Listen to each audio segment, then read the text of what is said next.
The first time I sang in front of a mirror, I was 6 years old. My mother was cooking in the kitchen, the sound of sizzling garlic filling our small apartment.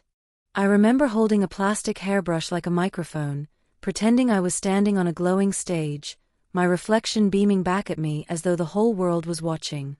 Back then, the dream seemed so close, so real. I thought all I needed was a voice and a song. But dreams grow heavier as we grow older. The world outside the mirror isn't always kind. I was 22 when I finally decided to leave my hometown for the city. The streets I grew up on were quiet, simple, but I wanted more. I wanted bright lights, crowded concerts, music echoing between skyscrapers, and that dizzying feeling of belonging to something larger than myself. My parents didn't understand at first. "Janny," my father had said, "do you know how hard it is to make it as a singer?" I smiled, pretending I wasn't scared.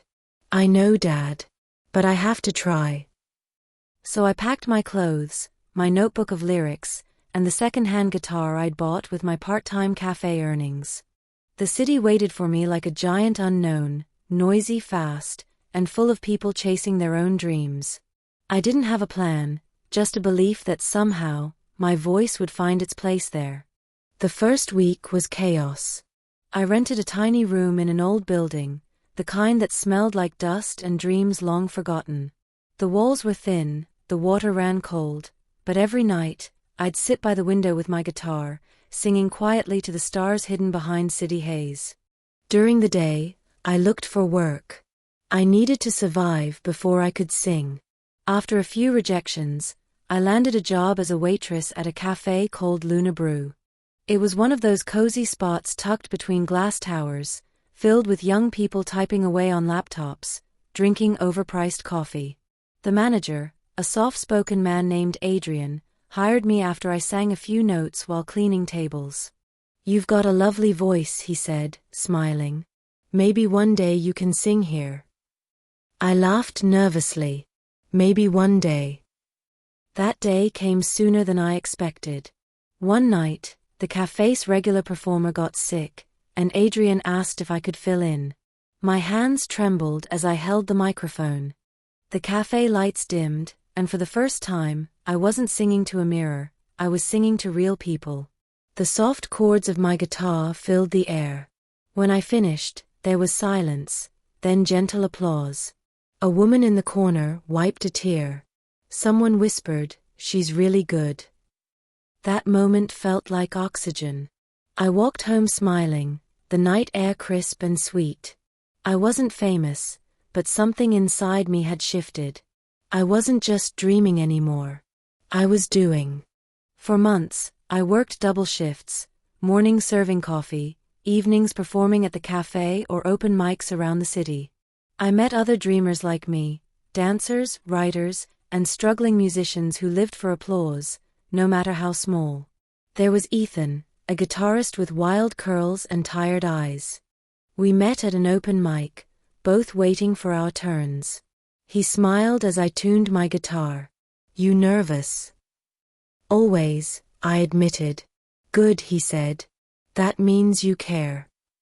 We became close, spending nights writing songs together. Our music was raw, about heartbreak, hope, and the ache of wanting something more. We'd sit by the river after gigs, watching reflections of city lights ripple on the water. One day, Ethan said, "People will sing our songs." I laughed. "I'll believe that when I hear it on the radio." But life, I learned, doesn't move in straight lines. After a few months, the cafe closed unexpectedly. Adrian couldn't afford rent. I lost my steady income, and with it, a part of my safety. My landlord raised the rent. The city that once seemed full of promise now felt like it was swallowing me whole. I picked up odd jobs, handing out flyers, cleaning rehearsal rooms, even singing at children's birthday parties. Sometimes, I cried in the subway after long days, pretending the tears were just from the wind. But every time I thought about quitting, I'd remember that first applause, the way it made my heart race, and I'd whisper to myself, "Keep going." Ethan got an offer to join a small touring band. When he told me, I felt both proud and hollow. "You should go," I said, forcing a smile. "It's your chance." He hugged me tightly. "I'll call you. We'll write again soon." But he didn't call. Or maybe I stopped answering after the 5th night of waiting. The loneliness hit hard. I stopped singing for a while. My guitar gathered dust in the corner, and the songs that once poured out easily turned into silence. I got a job at a call center to pay bills, sitting under fluorescent lights, reciting scripts to strangers. Every hello felt like a tiny betrayal to the dream I once carried so fiercely. One night, while walking home, I passed a street performer, a woman in her 40s, singing with a raspy, soulful voice. Her audience was small, but her passion was enormous. She sang as if every word mattered. Something inside me cracked open. I stood there crying quietly as people passed by, not understanding why. That night, I picked up my guitar again.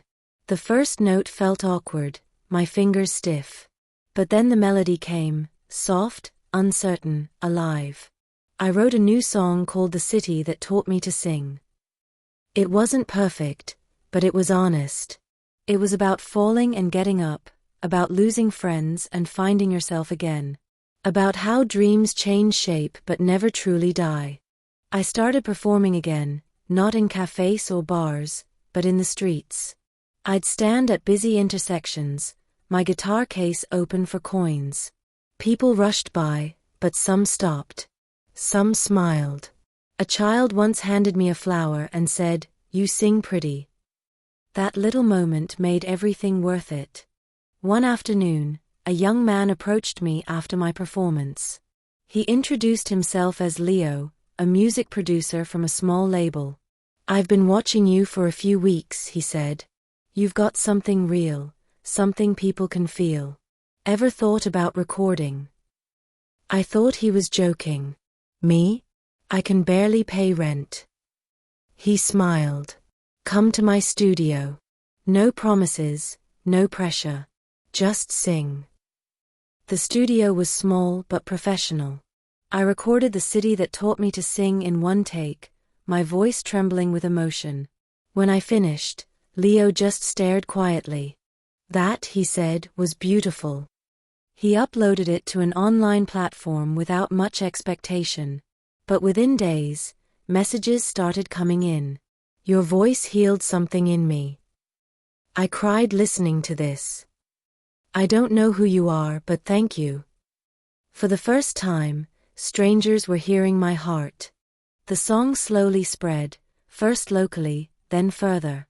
A small radio station played it during a nighttime segment for independent artists.